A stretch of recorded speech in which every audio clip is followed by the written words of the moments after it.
ಇಂದು ಕರ್ನಾಟಕದ ರಾಜಕೀಯ ಇತಿಹಾಸದಲ್ಲೇ ಹೊಸ ಮೈಲುಗಲ್ಲು ಸ್ಥಾಪನೆ ಆಗಲಿದೆ. ಇದಕ್ಕೆ ಮುಖ್ಯ ಕಾರಣ ರಾಜ್ಯದ ಸುದೀರ್ಘ ಅವಧಿಗೆ ಸಿಎಂ ಆಗಿದ್ದ ದೇವರಾಜ್ ಅರಸು ದಾಖಲೆಯನ್ನ ಸಿದ್ದರಾಮಯ್ಯ ಮುರಿಯುತ್ತಿದ್ದಾರೆ. ಇದರೊಂದಿಗೆ 17ನೇ ಬಜೆಟ್ ಮಂಡಿಸಿ ಹೊಸ ದಾಖಲೆ ನಿರ್ಮಿಸಲು ಮುಂದಾಗಿದ್ದಾರೆ. ಸಿದ್ದರಾಮಯ್ಯ ಎಂಬ ಹೆಸರೇ ಒಂದು ಬ್ರ್ಯಾಂಡ್.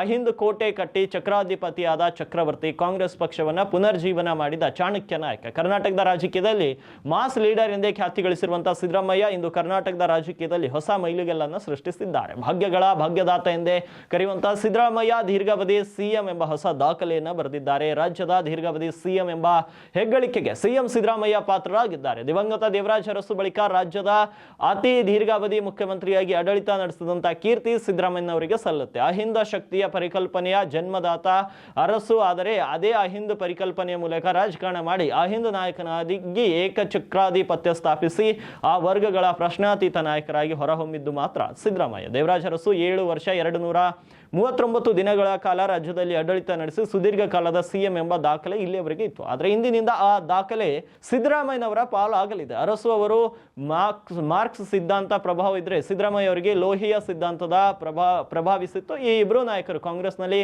ಧ್ರುವ ತಾರಿಗಳಾಗಿ ಉಳಿದಿದ್ದಾರೆ. ಸಾಮಾಜಿಕ ನ್ಯಾಯದ ಮೇಲೆ ಉಳ್ಳುವವನೇ ಹೊಲದೊಡೆಯ ಎಂಬ ಕ್ರಾಂತಿ ಅರಸು ಕಾರಣರಾದರೆ ಬಡವರಿಗೆ ಅನ್ನಭಾಗ್ಯ ಕೊಟ್ಟು ಸಿದ್ದರಾಮಯ್ಯ ಅನ್ನರಾಮಯ್ಯ ಆಗಿದ್ದಾರೆ. ಸಿದ್ದರಾಮಯ್ಯನವರ ಆಡಳಿತದ ಅನುಭವ, ಜನಮನ್ನಣೆ, ಜನಮಾನಸ ನಾಯಕರಾಗಿ ಉಳಿದುಕೊಂಡಿದ್ದು ತಮ್ಮದೇ ತವರು ಜಿಲ್ಲೆಯ ದೇವರಾಜ್ ಅರಸು ಅವರ 2792 ದಿನಗಳ ರಾಜ್ಯದ ಸಿಎಂ ಆಗಿ ಆಳ್ವಿಕೆ ನಡೆಸಿದ ದಾಖಲೆಯನ್ನು 40 ವರ್ಷಗಳ ಬಳಿಕ ಸಿದ್ದರಾಮಯ್ಯ ತನ್ನದಾಗಿಸಿದ್ದಾರೆ. ಇನ್ನು ದಾಖಲೆಯ 16 ಬಾರಿ ಬಜೆಟ್ ಮಾಡಿರುವುದು ಸಹ ಮತ್ತೊಂದು ದಾಖಲೆಯಾಗಿದೆ. ಅರಸು ದಾಖಲೆ ಸರಿಗಟ್ಟಿದ ಸಂದರ್ಭದಲ್ಲಿರುವಂತಹ ಸಿಎಂ ಸಿದ್ದರಾಮಯ್ಯ ಅರಸು ದಾಖಲೆ ಮುರಿಯುವುದು ಜನರ ಆಶೀರ್ವಾದದಿಂದ, ಸೌಜನ್ಯದಿಂದ ಅಂತ ಪ್ರತಿಕ್ರಿಯಿಸಿದ್ದಾರೆ.